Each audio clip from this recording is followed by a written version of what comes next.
Iš visų trijų pusių Nemunas ir čia visą laiką būdavo medžioklės plotai ir tas miškas dažniausiai nebūdavo iki galo iškertamas, jisai būdavo laikomas kaip medžioklės plotai, nes žvėris iš to miško lengvai negalėdavo pabėgti, lengva apsupti, lengva organizuoti medžioklės.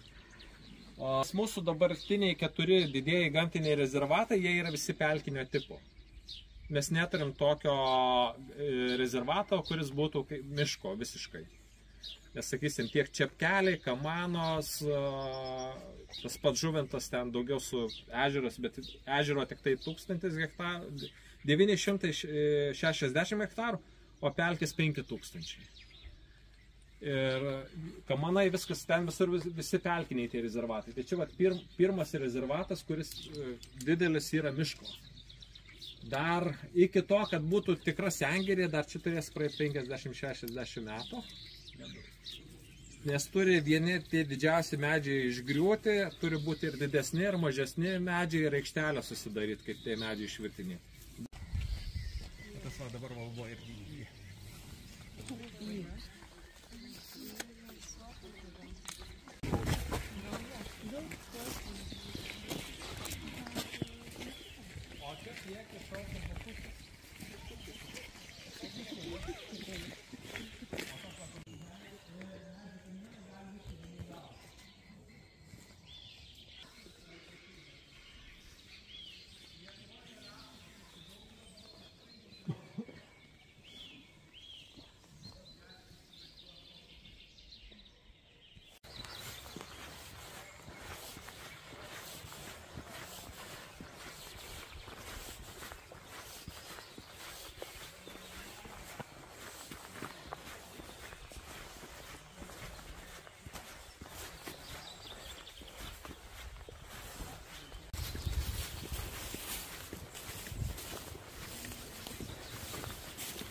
ką, išbandysim naują taką.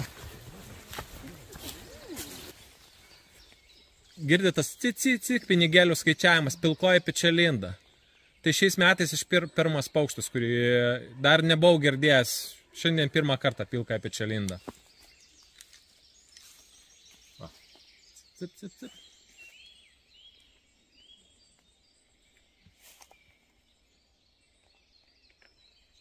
Ne. Čia tas bukutis, ten genys.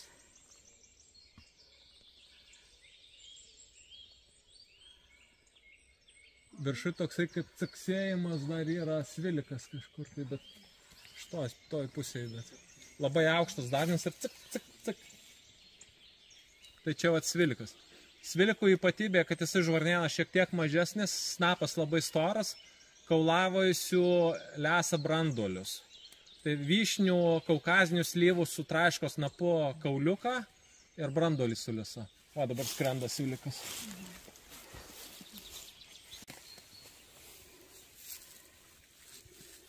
Tolėliau girdisi silpnai brasnis tilvikas ir čia sustojau, kad pievinės varlės girdisi.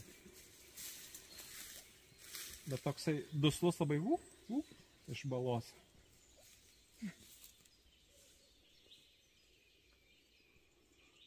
Nes dabar varliagyviai irgi neršia, tai atgal.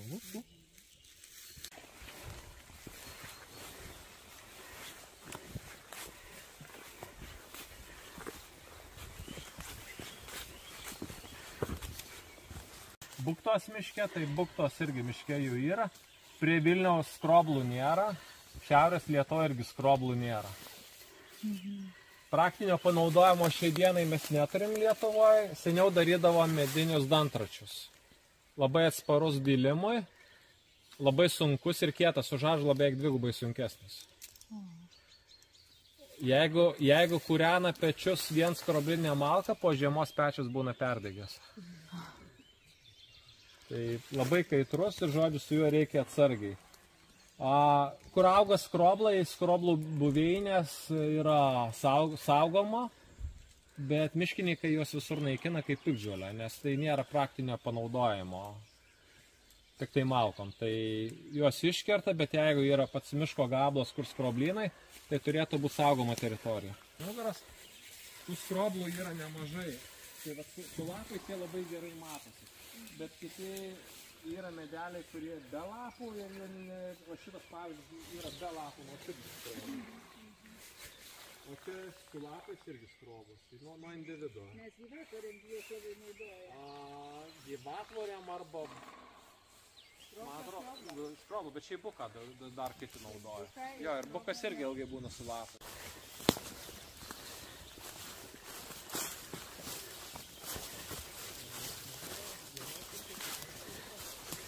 Kaip vandens čiurlenė.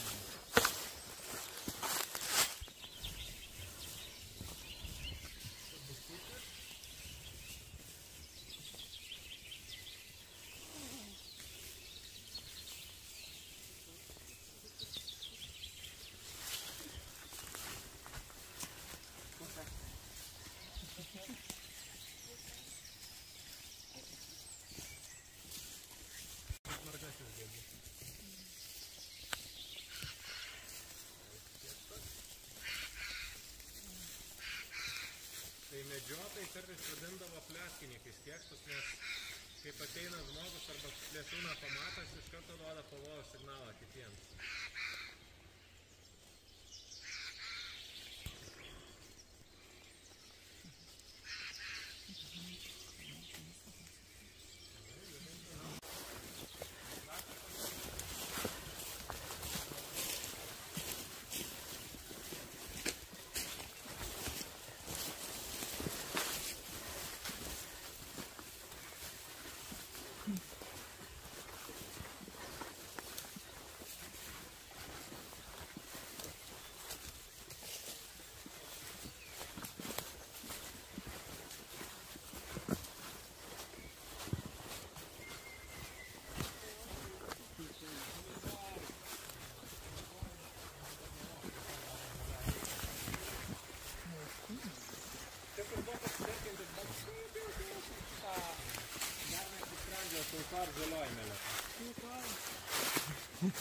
Čia yra žaliųjų ir hibridų buvo. Buvo prieš kokią 12 metų perėjo pilkoji su žaliaja, mišri pora. Bet jos vaikų negali turėti. Tai turėjo, tik tai vaikai turėtų būti nevaisingi.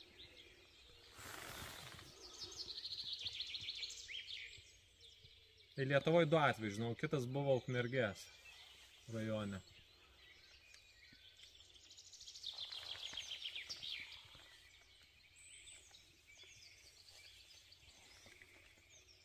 Bet jie, daugiau pilka įmelė, bet tik toliau nutilo ir viskas. Pušynai. Ir atrodo kaip šilas, o jeigu eini palei Nemuną, tada gaunasi lapuočiai kaip giria.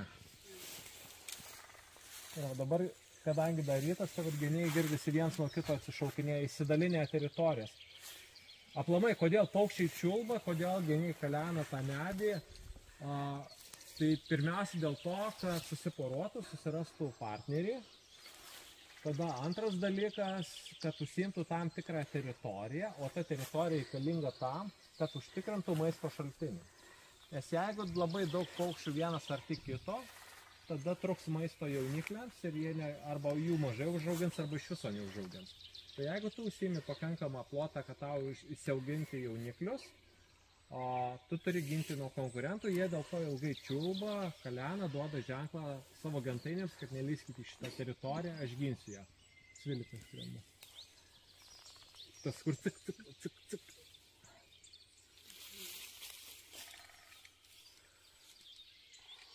Tai vat pagrindinės auginys, tai iš viso kaip kalena medį, tai normalus paukštis susimuštų. Bet kadangi pasitarp smegenų ir snapo dar yra kremzlės, veikia kaip aromatizatoriai. Nes būna net kartais ten gali kalenti ir skardas, metalus, ten pakankamai stipriai. Dar didžiosios zylės girdisi dabar šone. Dididį. Čia varnienas, ne, svilikus. Sviliko trumpa uodega.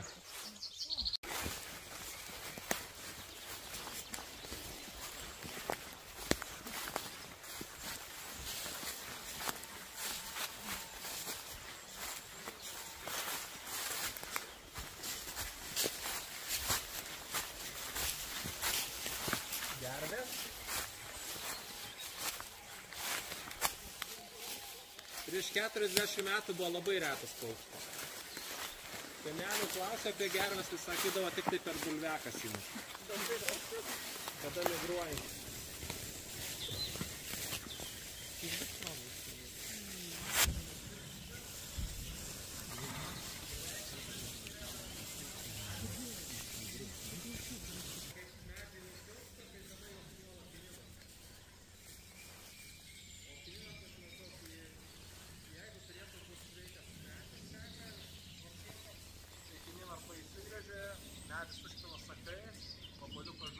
Plautė. Nuo peršalimo ligų plaučių uždegimo naudodama.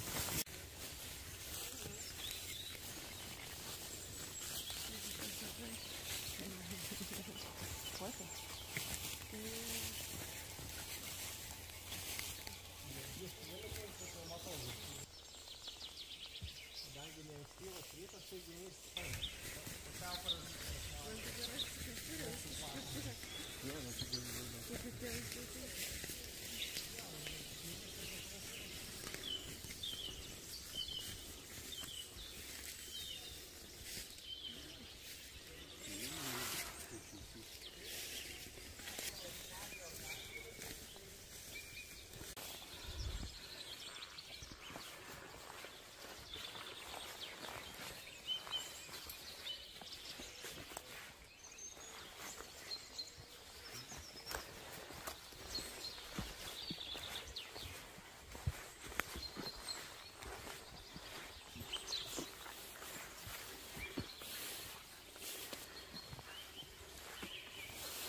kaip žydi, anksti pavasarį.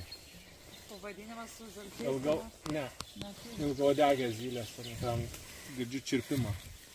Tas kur va. Bet medžių viršūnės jau ne.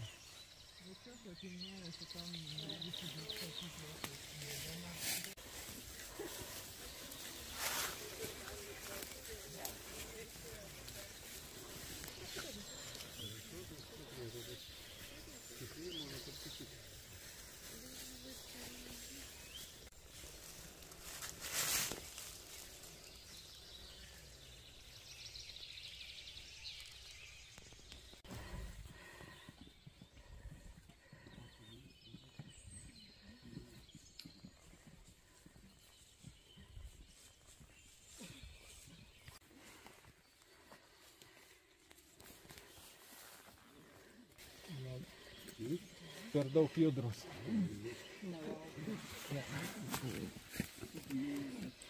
Tai va dabar matot, pavyzdžiui, šitas ąžuolas, tai pas jį ten per vidurį yra kempiniais įmetus, ten puvinys didžiulis, bet geniams tai yra labai gerai ir po to visokie vabalai didieji lenda, kaip jūraspalvis auksavabalis, elniaragas, kuris turbūt manoma, kad išnykę, nors Latvijai vėl per naują rado pas save tai tikimybė, kad ir pas mumi kažkur pasislėpęs dar yra kažkuriam tai miške. Elniaragių šiaip daug, kaip rūšių yra gal 5, bet tas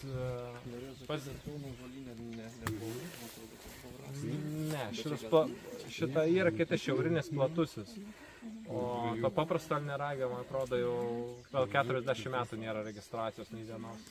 Metus trūnijančiai medieną, tai paprastai drevės būna, išpuvusi mediena, kažkur tai šakai išlūžta ar grybas įsimeta ir kada patenka šiek tiek drėgmės į tą pūvančią medieną ir tam toj pūvančioj medienoje tos lervos ir vysto. Būtent ąžuolas. Ir tai yra labai specifinė buveinė, nes tokius medžius sergant visokius pūstančius, džiūstančius miškininkai pirmiausia iškerta. Tai ta buveinė, dėl to jie reti visoje Europoje.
Einam ir lygtais nieko nėra, bet šis toj vietoje yra kiaunės teritorija žymis.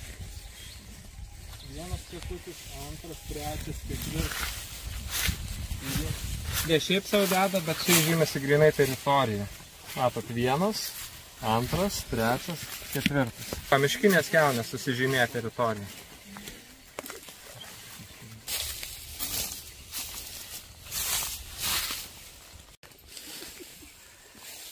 Kikelis, didžioji zylė ir nykštuką norėjau, kad išgirstumėt, bet dabar nutilo. Einam toliau. Vienas dažniausiai, kur lengviausias atlysti. Tas gali labai įvairų tą balsą duoti.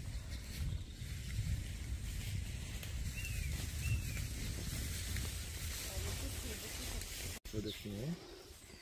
Apačioje karietaitė.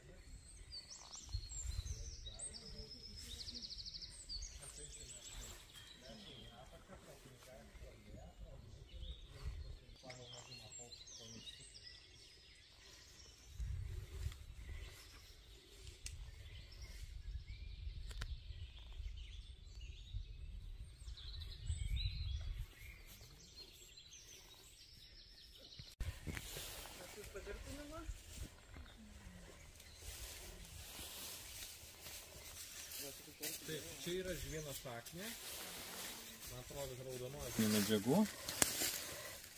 Ir va tokiu metu pražydi ir po to sėklytės išbarsto, dingsta po mėnesio, jau nei ženklo neliks. Kaip vadinasi? Žvyno šaknė.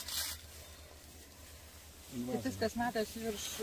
Čia dabar tiek ir yra ta augalo? Jo, viskas, daugiau ten niekur nebus. Ar šaknys, ar prinkybė, ar jas? Turėtų būti apsiraizgę. Ir čia viršui svilikas.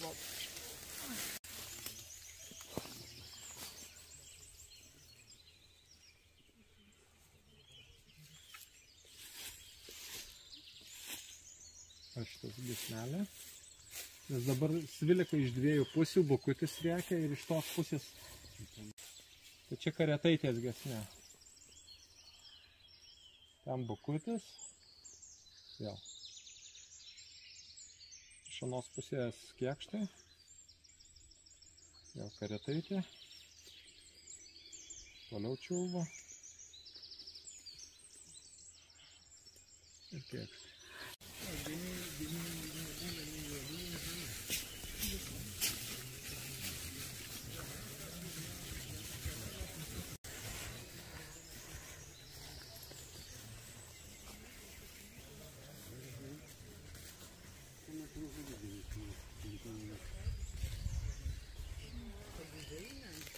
Šiaip yra tarsi minkštų devynbalsinių, tai ten ne visi manau.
Maži kokie. Sakė, kaip peliuko tokia padėdžia. Nu, jie visai dideli tie vabalai. Aš esu tą paprastai. O tai kokia, nu, tokia, kiek centimetrų? Nu, maždaug toks gal. Auksaspalvis. Auksaspalvį esu mačius, o to niūraspalvį nesu mačius. Taip, bet manau, kad dydis turėtų būti kažkur panašus. O tas spalvis kas toks? Niūras spalvis auksavabalis. Ai, auksavabalis.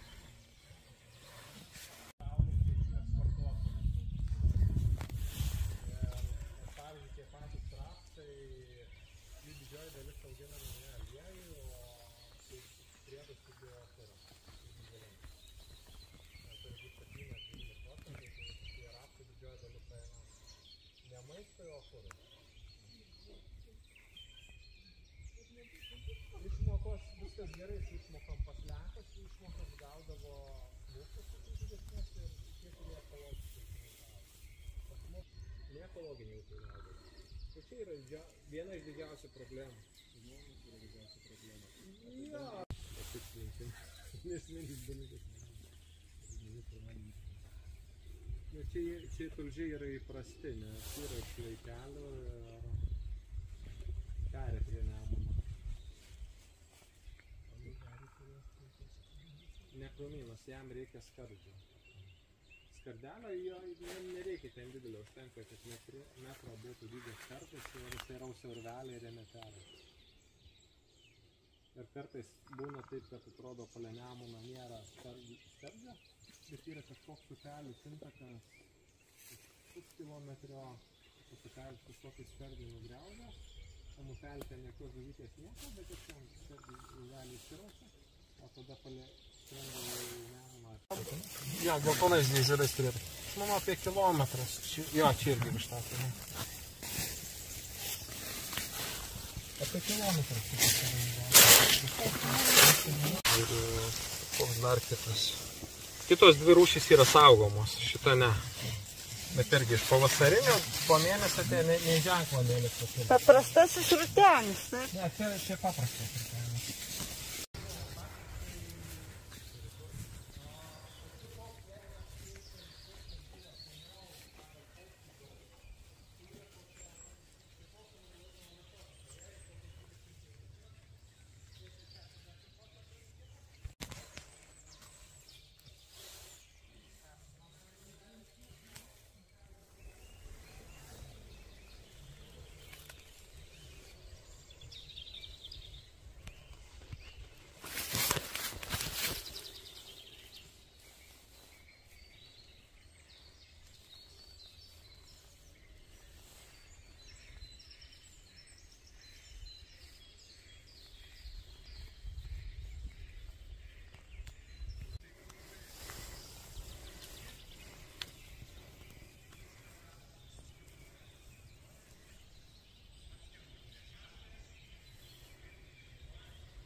Ten tik tai jauniklių šeria vabaliukais, o kada nėra veisimosi laikotarpis, jisai mintas spygliuočių sėklom, tiek pušies, tiek eglės. Ir pavyzdžiui, kad jis gyventų toje vietoje baltnugaris genys, reikia mažiausiai hektarą 10 kubinių metrų negyvos medienos. Silpnas snapas, jisai sveiko medžio negali kauti. Gyvos medienos tai tinka ir kelmai. Dabar kitiems paukščiams kankorėžiai irgi labai svarbu. Juodoji meleta. Iš vienos pusės klypauja. Tai vat pradžiai buvo pilkoji meleta, čia juodoji. Ir šitą... O kur genio tos kalvės būna, tai tų kankorėžių šimtai. Aš norėjau paklausti, radau vieną vietą po medžių daug pristatytą eglių šakelę. Rimčiau voverė. Paukščio nematė, su voverė nežinau kodėl, nes jinai gali minti jauniklių kiaušinių ir medžių pumpurai būtų. Nukanda tą eglę šakutę ir numeta ten, kur neturi paaiškinti. Dar nežinau. Gal kažkas žino, bet aš neskaitęs, nežinau, bet kad matas tai. Krenta eglę šakutę, pasižiūrėjau viršų voverė.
svarbiausia, sakysim, po pogrindžio, sakysim, dokumentai priimami, susitikimai, sprendimai, būtent šitoj vietoj. Tai vat prieisim, pasižiūrėsit, kaip jis atrodo, kiek ten erdvės buvo ir kaip jį patekdavo.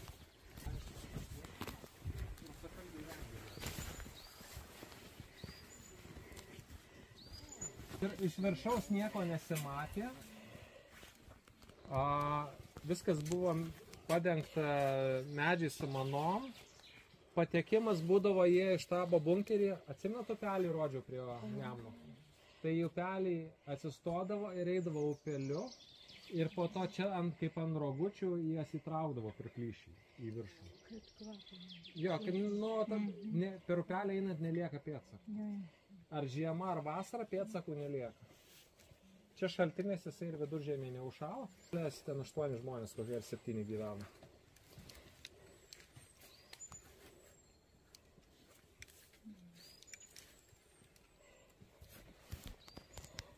Ar į lagerį, ar į mišką eidavo į mišką.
Lapė blužnutė.